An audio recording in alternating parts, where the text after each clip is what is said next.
Voting होनी है, लेकिन उससे पहले ही देश की 825 ब्लॉक प्रमुख सीटों की स्थिति साफ हो गई है। 349 सीटों पर निर्विरोध ब्लॉक प्रमुख चुने जा चुके हैं, जिन्हें प्रमाण पत्र भी बांट दिए गए हैं। जिनमें से 318 सीटों पर भाजपा के प्रत्याशियों ने निर्विरोध परचम लहराया है, तो वहीं सपा केवल 17 सीटों पर ही निर्विरोध जीत हासिल कर सकी है, जबकि 14 सीटों पर अन्य दल और निर्दलीय प्रत्याशी निर्विरोध चुने जा चुके हैं। शनिवार को अब 476 ब्लॉक प्रमुख सीटों के लिए वोटिंग होगी।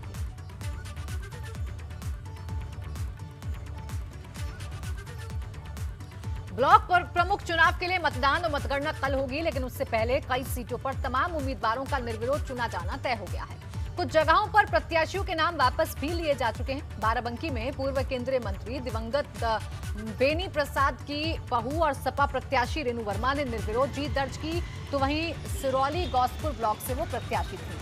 यहां भाजपा प्रत्याशी सपना चौहान ने पर्चा वापस ले लिया। दूसरी तस्वीर सोनभद्र की, जहां दुधही ब्लॉक में 2 उम्मीदवारों ने नाम वापस ले लिया, जिससे भाजपा की रंजना चौधरी का निर्विरोध जीतना तय हो गया। तीसरी तस्वीर प्रतापगढ़ की, जहां लक्ष्मणपुर ब्लॉक में प्रेमलता सिंह का निर्विरोध चुना जाना तय हो गया। यहां राजेश सिंह ने नाम वापस ले लिया।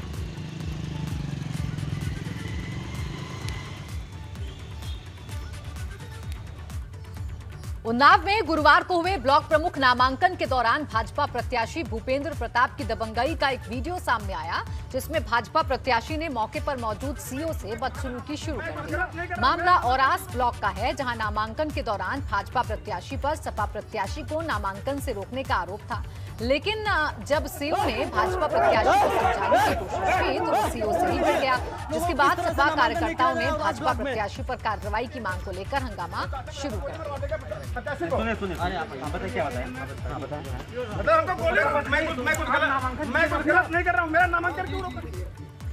उधर बाराबंकी से सपा प्रत्याशी रेणु वर्मा निर्विरोध जीत गई हैं। सिरौली गौसपुर ब्लॉक से प्रत्याशी रेणु वर्मा की जीत में भाजपा प्रत्याशी सपना चौहान का अहम योगदान रहा, जिन्होंने आखिरी दिन नामांकन वापस ले लिया।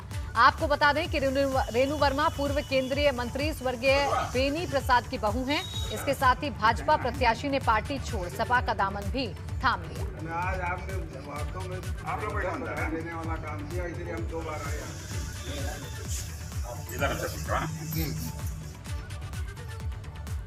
और प्रयागराज में भी कल होने वाले ब्लॉक प्रमुख चुनाव के लिए मतदान की तैयारियां पूरी हो चुकी हैं। निष्पक्ष और शांतिपूर्ण वोटिंग के लिए सभी तैयारियां पूरी हो चुकी हैं। वोटिंग के दौरान कोविड प्रोटोकॉल का पालन करवाने के भी सख्त निर्देश दिए गए हैं। आगे बढ़ेंगे, बात करेंगे ब्लॉक प्रमुख चुनाव में भी भाजपा की बड़ी जीत की ओर बढ़ रही है। फर्रुखाबाद में 7 ब्लॉक में से भाजपा ने 5 पर निर्विरोध जीत दर्ज की है।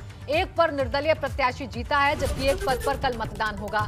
आंकड़ों पर नजर डालें तो भाजपा ने बढ़पुर ब्लॉक में सावित्री देवी, कमालगंज ब्लॉक में शकुंतला देवी, राजेपुर ब्लॉक में पल्लव सोमवंशी, कायमगंज ब्लॉक में अनुराधा दुबे, शमशाबाद ब्लॉक में सुषमा वर्मा ने निर्विरोध जीत दर्ज की है।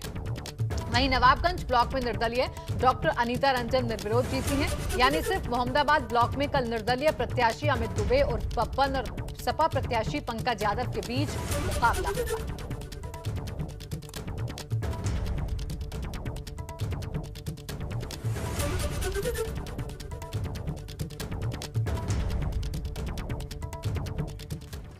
कल होने वाले ब्लॉक प्रमुख चुनाव के मतदान के पहले हर जिले में पुलिस और प्रशासन ने कमर कस ली है। कल सुबह 11 बजे से 3 बजे तक ब्लॉक प्रमुख पदों के लिए मतदान होना है। ऐसे में किसी भी तरह की अप्रिय घटना से निपटने के लिए प्रशासन और पुलिस खास सतर्कता बरत रही है। आपको हम ये 4 तस्वीरें दिखा रहे हैं अलग अलग जिलों की।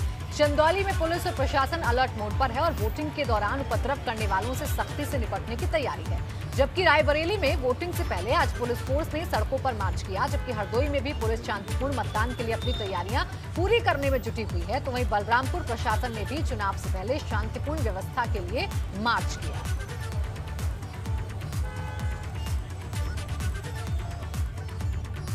ब्लॉक प्रमुख पद पर कल मतदान और मतगणना होगी। इस दौरान चुनाव निष्पक्ष तरीके से हो, इसके लिए पुलिस प्रशासन ने कमर कस ली है। हरदोई में भी तैयारियां पूरी कर ली गई हैं। सुरक्षा के चाक चौबंद इंतजाम किए गए हैं। यहां के एसपी ने कहा कि मतदान के दौरान किसी भी विधायक चेयरमैन को ब्लॉक परिसर में प्रवेश नहीं करने दिया जाएगा। ब्लॉक परिसर के 200 मीटर के अंदर किसी प्रकार की भीड़ जमा नहीं होगी। अराजकता फैलाने वालों पर कड़ी कार्रवाई की जाएगी।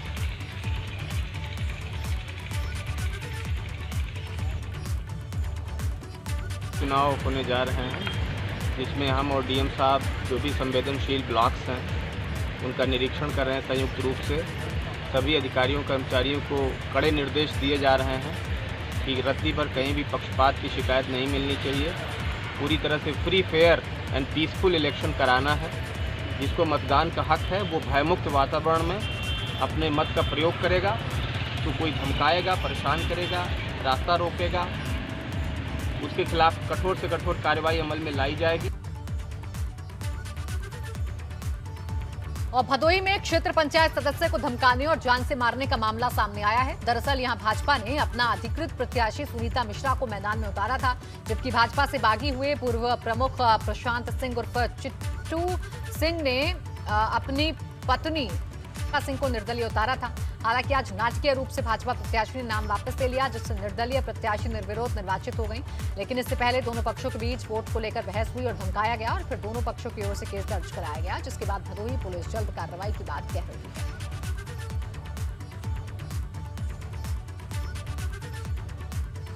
देखिए, रात में मुझे फ़ोन आया था कि साहब ममहर का जो पिंटू गुप्ता बीडीसी है उसके साथ मारपीट हुई है। तो मैंने कहा कि ठीक है, अगर उसके साथ मारपीट हुई है तो उसे आप थाने भेजिए। वो अपना मुकदमा लिखाए और मैंने एसओ को बताया कि आप तुरंत इसका मुकदमा लिखिए और जिन लोगों ने भी मारपीट की है उनको पकड़ करके ले आइए। फिर दिन में वो आए मेरे पास कि साहब वो तो हमको बुला करके हमारे साथ ऐसी घटना हुई है। तो हमने कहा आप भी लिख करके दीजिए। हमने उनका भी मुकदमा लिख दिया है। इन्होंने पिंटू गुप्ता और प्रशांत और चिंटू के खिलाफ और अन्य 6 के खिलाफ मुकदमा लिखाया है। अब दोनों की विवेचना की जा रही है। जो भी सच्चाई होगी उसी के अनुसार कार्रवाई होगी। और पिंटू गुप्ता ने सोनू मिश्रा, मोनू मिश्रा और विनय उर्फ जीहत आदि अन्य लोगों के खिलाफ मुकदमा लिखाया है। फिर पुलिस गई भी थी तो ये लोग मिले भी नहीं थे, भागे हुए थे। फिर दिन में वो आए मेरे पास कि साहब वो तो हमको बुला करके हमारे साथ ऐसी घटना हुई है। तो हमने कहा आप भी लिख करके दीजिए। हमने उनका भी मुकदमा लिख दिया है। इन्होंने पिंटू गुप्ता और प्रशांत और चिंटू के खिलाफ और अन्य 6 के खिलाफ मुकदमा लिखाया है। अब दोनों की विवेचना की जा रही है। जो भी सच्चाई होगी उसी के अनुसार कार्रवाई होगी।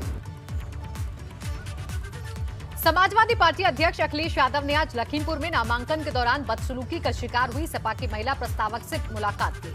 सपा मुख्यालय में प्रेस कॉन्फ्रेंस के दौरान अखिलेश यादव ने गुरुवार को नामांकन के दौरान कई जिलों में हिंसा हुई और कई जगह पर सपा नेताओं से बदसलूकी और पर्चे फाड़ने की घटनाओं पर सीधे मुख्यमंत्री योगी आदित्यनाथ पर निशाना साधते हुए कहा कि भाजपा ने जिला पंचायत अध्यक्ष, ब्लॉक प्रमुख चुनाव में महिलाओं और नेताओं का अपमान किया। वहीं भाजपा प्रत्याशियों की निर्विरोध जीत को भी अखिलेश ने सिर्फ माहौल बनाने की कोशिश बताया।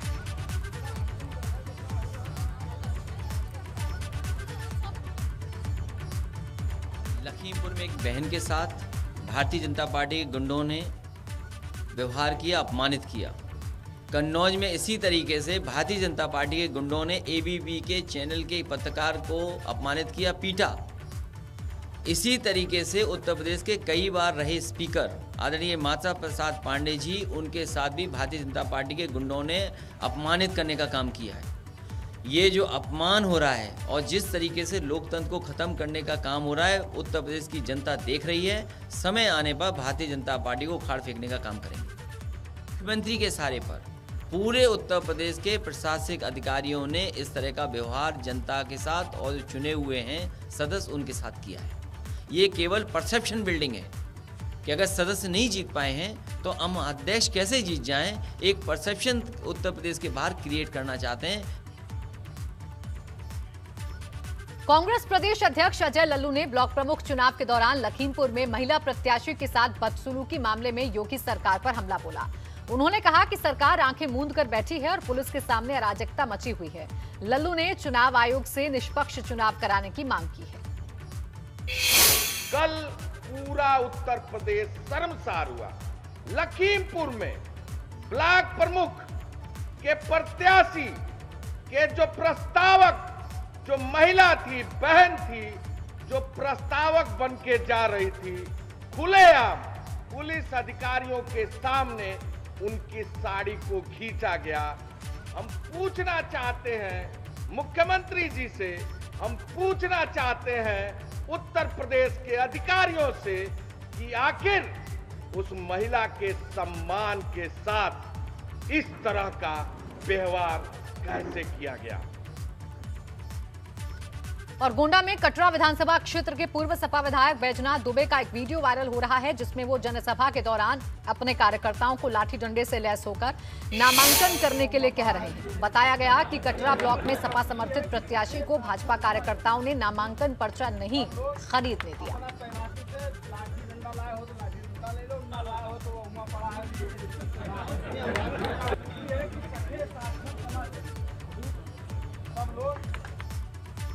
और गोंडा में ब्लॉक प्रमुख चुनाव को शांतिपूर्ण तरीके से कराने के लिए जिला पुलिस ने अपराधी प्रवृत्ति के लोगों के खिलाफ कार्रवाई की है, जिसमें पुलिस ने 76 लोगों को गिरफ्तार किया है, जिसमें से 2 के खिलाफ गैंगस्टर एक्ट के तहत कार्रवाई की गई है।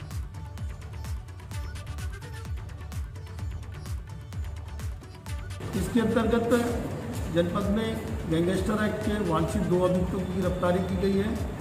आर्म्स एक्ट में 3 अभियुक्तों की गिरफ्तारी की गई है। अवैध शराब के मामले में 6 व्यक्तियों की गिरफ्तारी की गई है। इसके अलावा अन्य निरोधात्मक कार्रवाई में कुल मिलाकर के 76 लोगों की गिरफ्तारी की गई है। सभी लोगों को माननीय न्यायालय के समक्ष प्रस्तुत कर अग्रिम वैधानिक कार्रवाई की जा रही है। और भोजपुरी फिल्मों और म्यूजिक वीडियोस में बढ़ती जा रही अश्लीलता और फूहड़ता पर लगाम लगाने के लिए योगी सरकार ने सख्ती दिखाते हुए अब ऐसी फिल्मों के लिए अनुदान नहीं देने का फैसला किया है। भोजपुरी फिल्मों में फूहड़ संवाद और अश्लील गानों और सीन्स के चलते यूपी फिल्म विकास परिषद के अध्यक्ष राजू श्रीवास्तव ने सीएम योगी के पास प्रस्ताव भेजा था कि ऐसी भोजपुरी फिल्में जिनमें खुलेआम अश्लीलता परोसी जा रही है, उन्हें सरकार की तरफ से मिलने वाला फंड बंद कर दिया जाए, जिसके बाद योगी सरकार ने ऐसी फिल्मों को अनुदान देने पर रोक लगा दी।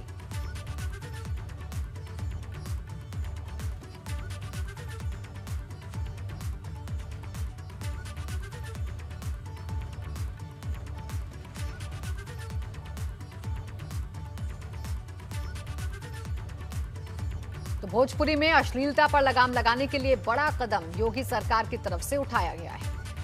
और उत्तर प्रदेश और बिहार के लोग जो निराश हैं भोजपुरी फिल्मों में बढ़ती हुई अश्लीलता को लेके, तो मैंने बताया कि महाराज जी भोजपुरी फिल्मों को परिवार के साथ देखा नहीं जा सकता, अधिकांश फिल्मों को। और वहाँ का जो गीत संगीत है फिल्मों का, उससे किसी विवाह या किसी शादी समारोह में जब बजता है तो सब परिवारजन बहुत असहज हो जाते हैं, अनकंफर्टेबल हो जाते हैं। ये मनोरंजन के नाम पे एक तरह से हमारी सभ्यता को, संस्कार को नष्ट किया जा रहा है। तो मुझे इस बात की खुशी है कि मुख्यमंत्री जी ने कहा कि ठीक है, आप इस विभाग के प्रमुख बनाए गए हैं तो आप उनको सरकारी सहायता रोक दें। उधर यूपी की जेलों में बंद तबलीगी जमात के विदेशी और भारतीय सदस्यों के मामले में इलाहाबाद हाईकोर्ट ने नाराजगी जताते हुए इस मामले में शाहजहांपुर, हापुड़ और मऊ के एसपी को व्यक्तिगत रूप से तलब किया है। कोर्ट ने तीनों जिलों के एसपी को 15 जुलाई को कोर्ट में पेश होने को कहा है, जिन्हें कोर्ट को बताना होगा कि अब तक जेलों में बंद तबलीगी जमात के सदस्यों के खिलाफ चार्जशीट क्यों नहीं पेश की गई। साथ ही 8 जून 2021 के हाईकोर्ट के आदेश का पालन क्यों नहीं किया गया। मऊ जिले के एसपी को यह भी बताना होगा कि जमातियों के खिलाफ आईपीसी की धारा 307 क्यों लगाई गई। आपको बता दें कि मार्च 2020 में नई दिल्ली में हुई मरकज में विदेशी और भारतीय जमाती शामिल हुए थे, जिन पर महामारी एक्ट और फॉरेनर्स एक्ट के तहत ही आईपीसी की धाराओं में भी केस दर्ज हुआ था। इस मामले में जमातियों ने पुलिस चार्जशीट को चुनौती देते हुए केस रद्द किए जाने की अपील की थी। ये मामला थाईलैंड के 18 विदेशी जमातियों से जुड़ा है, जिन्हें शाहजहांपुर और हापुड़ से गिरफ्तार किया गया था। तो हाईकोर्ट ने SP Mau, SP Shahjahanpur, SP Hapur को व्यक्तिगत रूप से 15 जुलाई 2021 को उच्च न्यायालय में उपस्थित होने का आदेश दिया है और निर्देशित किया है कि अतिशीघ्र इन जिलों की जो चार्जशीट है उसकी सर्टिफाइड कॉपी और टाइप कॉपी उनके अधिवक्ता को रिसीव करा दें, ताकि जो 15 जुलाई की तारीख है उस दिन इसकी हियरिंग हो जाए, क्योंकि ये फॉरेनर्स हैं और इसमें जो धाराएं भी लगी हुई हैं वैसी धाराएं नहीं है। और उत्तर प्रदेश सरकार जनसंख्या नियंत्रण कानून लाने की तैयारी में है। इसे लेकर राज्य विधि आयोग ने एक ड्राफ्ट भी तैयार किया है, जिसे वेबसाइट पर डालकर 19 जुलाई तक नागरिकों से सुझाव मांगे गए हैं। उसके बाद ये ड्राफ्ट सरकार के पास भेजा जाएगा। इस दौरान अलीगढ़ में राज्य विधि आयोग के चेयरमैन एएन मित्तल ने कहा कि जो ड्राफ्ट तैयार किया गया है उसमें किसी के भी साथ कोई भेदभाव नहीं किया गया है। उन्होंने ये भी कहा कि जो शख्स जनसंख्या नीति को अपनाएगा उसे तमाम प्रकार की सुविधाएं भी मिलेंगी। इसमें लोगों के विकास प्राधिकरण में अलॉट होने वाले घरों में प्राथमिकता से लेकर बच्चों की शिक्षा और स्वास्थ्य की बेहतर सुविधाएं भी मिल सकेंगी।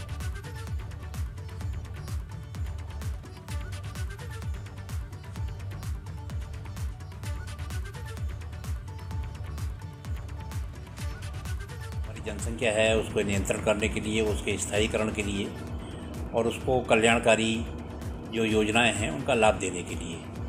तो हमने अपना जो प्रस्तावित ड्राफ्ट बिल है वो अपनी वेबसाइट पर डाल दिया है जनता से आपत्ति या सुझाव के लिए। हमने देखिए आपत्ति शब्द इस्तेमाल नहीं किया है, हमने सुझाव मांगे हैं, है ना। बहुत से लोगों की बहुत सी सोच हो सकती है, कुछ अच्छे सुझाव आ सकते हैं, कुछ आपत्ति भी आ सकती हैं, तो ये हमने 19 जुलाई तक मांगे हैं। कब तक लागू होने की उम्मीद है? अब ये तो देखिए हम अपनी रिपोर्ट तैयार करके सरकार को देंगे। आईपीएस अधिकारी अभिनव कुमार को अहम जिम्मेदारी मिली है। अभिनव कुमार मुख्यमंत्री पुष्कर सिंह धामी के अपर मुख्य सचिव बनाए गए हैं। अपर पुलिस महानिदेशक पद पर तैनात अभिनव कुमार तेज तर्रार अफसर माने जाते हैं। मुख्य सचिव ओम प्रकाश को बदलने के बाद अब प्रदेश की नौकरशाही में बड़े फेरबदल के आसार जताए जा रहे हैं। मुख्यमंत्री पुष्कर सिंह धामी ने भी इसके संकेत दिए। माना जा रहा है कि कुछ ही रोज में सचिवालय से लेकर जिलों में नौकरशाही में बड़ा फेरबदल होने जा रहा है। कई जिलों में डीएम और कप्तान बदले जाएंगे।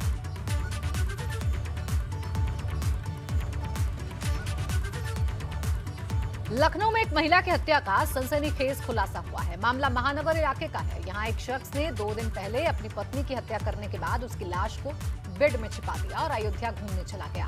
वारदात के 2 दिन बाद घर से बदबू आने पर वारदात का खुलासा हुआ, जिसके बाद पुलिस ने आरोपी पति को भी गिरफ्तार कर लिया है। ये दोपहर में 1 बजे के लगभग कंट्रोल रूम द्वारा हम लोग को सूचना प्राप्त हुई कि थाना महानगर की रहीमनगर चौकी में एक औरत की लाश मिली है जो कि बेड के अंदर बंद है। हम लोग जब मौके पे गए तब उन्होंने देखा उस बेड को खोला गया, अंदर उसकी लाश थी।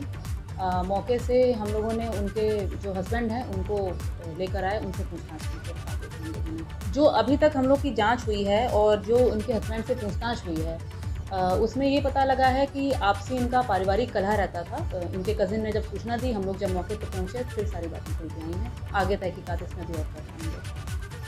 कानपुर देहात के अकबरपुर थाना क्षेत्र में बेरहमी से पिटाई का एक वीडियो सामने आया है, जिसमें कुछ दबंग एक युवक को पेड़ से बांधकर डंडों से पिटाई करते दिखाई दे रहे हैं। बताया जा रहा है कि मामला प्रेम जुड़ा हुआ है, जिसको लेकर आगू कमालपुर गांव में पहले पंचायत की गई, जिसमें लड़की से फोन कराकर लड़के को गांव में बुलाया गया। इसके बाद उसकी बेरहमी से पिटाई की गई, जिससे उसकी हालत गंभीर हो गई और उसे हैलेट अस्पताल में भर्ती करवाया गया। हालांकि पुलिस ने वीडियो का संज्ञान लेते हुए केस दर्ज कर लिया है।